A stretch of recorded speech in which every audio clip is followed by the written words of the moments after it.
Fala alguma coisa pra vó. Oi? Diz o que pra vó? Vó, eu... Anda, fala que agradece. Tu agradece a pintura que a vó fez na tua camiseta. Hã?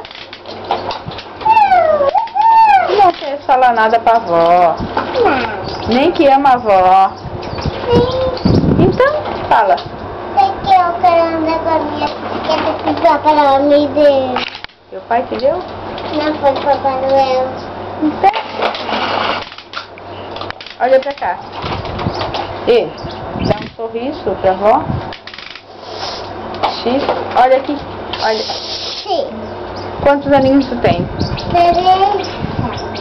Qual é a escola que tu trabalha? Trabalho lá. Olhando pra mim. Eu trabalho naquela creche Barbosa, lá em Dudu. E a tua mãe trabalha lá? Meu pai trabalha lá. Tem 2 Guilherme. Meu pai trabalha com 2 Guilherme. Tem 2 Guilherme. E quem é o mais bonito? Eu. Tu ama a mamãe? Sim. E o papai? Também. E quem mais é tua amiguinha? A Lindre. A Leandra é tua amiguinha ou tua namorada? A namorada. Então olha pra mim e diz.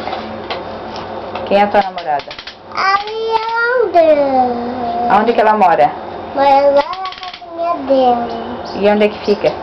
Fica lá. Olhando pra mim, Gui. Fica lá perto da casa da Bíblia. Isso, em Laguna.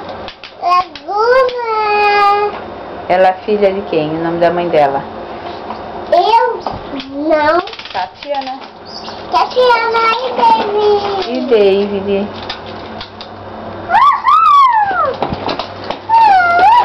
Ah, mais uma vezinha a foto da camiseta que a vovó Doris pintou pra ele. Quando ele tinha 3 aninhos, o palhacinho que ficou uma gracinha.